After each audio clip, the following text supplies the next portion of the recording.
द्वापर युग में एक समय माता यशोदा ने अपने पुत्र भगवान श्री कृष्ण से कहा, हे कृष्ण, तुम संसार के रचयिता और पालनहार हो। आज मुझे कोई ऐसा उपाय बताओ जिसे करने से स्त्रियों को सौभाग्य की प्राप्ति हो, साथ ही उनकी सभी मनोकामनाएं पूर्ण हो जाएं। तब श्री कृष्ण ने कहा, हे माता, मैं आपको एक अचूक उपाय विस्तार से बताता हूँ। स्त्रियों को सौभाग्य की प्राप्ति के लिए 32 पूर्णमासियों का व्रत करना चाहिए। इस धरती पर एक राजा थे जिनका नाम था चंद्रहास था। वे अनेक प्रकार के रत्नों से परिपूर्ण कातिका नाम की नगरी में राज करते थे। उसी नगरी में एक धनेश्वर नामक ब्राह्मण रहते थे जिसकी स्त्री अति सुशील और रूपवती थी। उस ब्राह्मण के घर में धन दान आदि की कमी नहीं थी, लेकिन उसकी कोई संतान न होने की वजह से वह दुखी रहता था। एक दिन उसी नगरी में एक तपस्वी आया और वह तपस्वी उस ब्राह्मण के घर को छोड़कर सभी घरों से भिक्षा लेता और अपना पेट भरता। एक दिन तपस्वी भिक्षा अन्न को प्रेम पूर्वक खा रहा था कि ब्राह्मण धनेश्वर ने योगी को यह सब कार्य करते हुए देख लिया।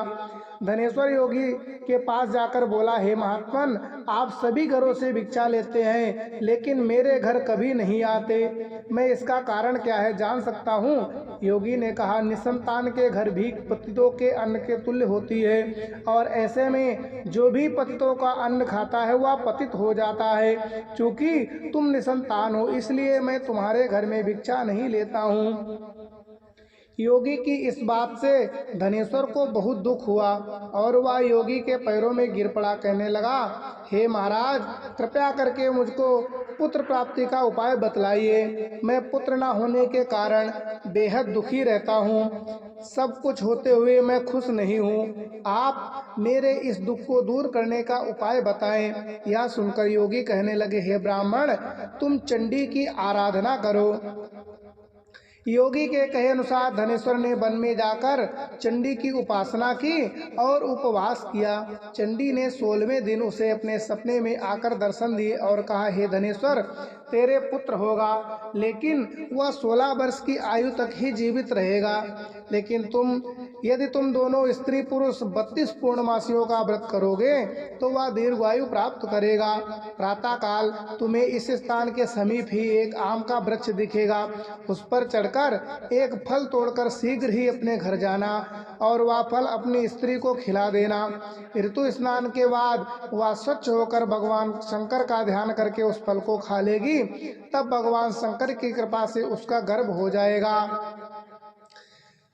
धनेश्वर ने ठीक वैसे ही किया और उसकी स्त्री गर्भवती हो गई। देवी की असीम कृपा से उन्हें एक अत्यंत सुंदर पुत्र प्राप्त हुआ जिसका नाम उन्होंने देवीदास रखा। दुर्गा जी की आज्ञा अनुसार उस माता ने 32 पूर्णमासियों का व्रत रखना आरंभ कर दिया। 16वां वर्ष लगते ही देवीदास के माता पिता को चिंता होने लगी कि कहीं उनके पुत्र की इस वर्ष मृत्यु न हो जाए। धनेश्वर ने देवीदास के मामा को बुलाया और कहा कि देवीदास 1 वर्ष तक काशी में जाकर विद्या करने की ऐसी हमारी इच्छा है, इसके साथ तुम चले जाओ और 1 वर्ष बाद इसको वापस लौटा लाना। इस तरह देवीदास को एक घोड़े पर बिठाकर अपने मामा के साथ काशी के लिए निकल पड़ा। धनेश्वर ने अपने पुत्र के दीर्घायु के लिए भगवती दुर्गा की आराधना और पूर्णमासियों का व्रत करना शुरू कर दिया। इस प्रकार बराबर 32 पूर्णमासियों का व्रत पूरा किया। कुछ समय बाद मामा और भांजा किसी नगर में रात में बिताने के लिए ठहरे हुए थे। उसी दिन उस गांव में एक ब्राह्मण की कन्या का विवाह होने वाला था। जिस धर्मशाला में वर और उसकी बारात ठहरी थी, वहीं देवीदास और उसके मामा भी ठहर गए। संयोग से कन्या का तेल आदि चढ़ाकर मंडप आदि का कृत्य किया गया तो लग्न के समय वर को धनुर्वात हो गया। तब वर के पिता की नजर या देवीदास पर पड़ी और उन्होंने सोचा कि मेरे पुत्र जैसा ही सुंदर है, मैं क्यों न इसके साथ ही इस कन्या का लग्न करा दूं और बाद में विवाह के अन्य कार्य मेरे लड़के के साथ हो जाएंगे। ऐसा सोचकर वर का पिता देवीदास के मामा से जाकर बोला कि तुम थोड़ी देर के लिए अपने भांजे को हमें दे दो और अपनी योजना उन्हें बताई। तब उसका मामा कहने लगा कि जो कुछ भी मधुपर्क आदि कन्या के समय वर को मिले वह सब हमें दे देना, तो ही हमारा भांजा इस बारात का दूल्हा बनेगा। यह बात सुनकर वर के पिता ने स्वीकार कर ली और इस तरह से देवीदास का विवाह उस कन्या के साथ हो गया। पत्नी के साथ वह भोजन ना कर सका और अपने मन में सोचने लगा कि न जाने यह कैसी स्त्री होगी, लड़के को ऐसा करना सही नहीं लगा। उसके आंख से आंसू आ गए। तब वधू ने पूछा, क्या बात है, आप इतने दुखी क्यों हैं? तब उसने सब बातें लड़की को बतला दी। तब कन्या कहने लगी कि अब हमारी शादी हो गई है। हे देव, ब्राह्मण और अग्नि के सामने मैंने आपको अपना पति बनाया है, इसलिए अब आप ही मेरे पति हैं। अब मैं आपकी ही पत्नी रहूंगी, किसी अन्य की नहीं। तब देवीदास ने कहा, ऐसा मत करिए, क्योंकि मेरी आयु कम है, मेरे बाद आपकी क्या गति होगी, इन बातों पर जरूर विचार कर लें। परंतु वह दृढ़ विचार वाली थी, बोली कि जो आपकी गति होगी वह मेरी गति होगी।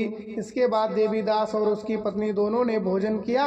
शेष रात्रि वे सोते रहे। प्रातः काल देवीदास ने अपनी पत्नी को एक अंगूठी दी, एक रूमाल दिया और बोला, हे प्रिय, इसे लो और संकेत समझकर इसे चित्त हो जाओ। यदि मैं जीवित रहा तो अवश्य वापस आऊँगा, वरना समझ लेना मेरी मृत्यु हो गई है। प्रातः काल जब शादी का कार्य पूरा होने के बाद सब बाराती मंडप आए तो कन्या ने अपने पिता से कहा कि यह मेरा पति नहीं है। मेरी बात अपने पिता की से बात बता दी।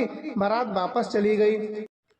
इस प्रकार देवीदास काशी चला गया। कुछ समय बाद काल से प्रेरित होकर एक सर्प रात्रि के समय देवीदास को डसने के लिए वहां पर आया, परंतु व्रत के प्रभाव से उसको काट ना सका, क्योंकि पहले ही उसके माता ने 32 पूर्णिमा का व्रत पूरा कर लिया था। इसके बाद मध्याह्न के समय स्वयं काल वहां आकर देवीदास के शरीर से उसके प्राणों को निकालने का प्रयत्न करने लगा, जिससे वह मूर्छित होकर पृथ्वी पर गिर पड़ा।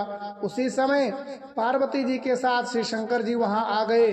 उसको मूर्छित दशा में देखकर पार्वती जी ने भगवान शंकर से कहा, हे महाराज, ये वही बालक है जिसकी माता ने 32 पूर्णिमा का व्रत किया था, जिसके प्रभाव से इसका मृत्यु दोष टल गया।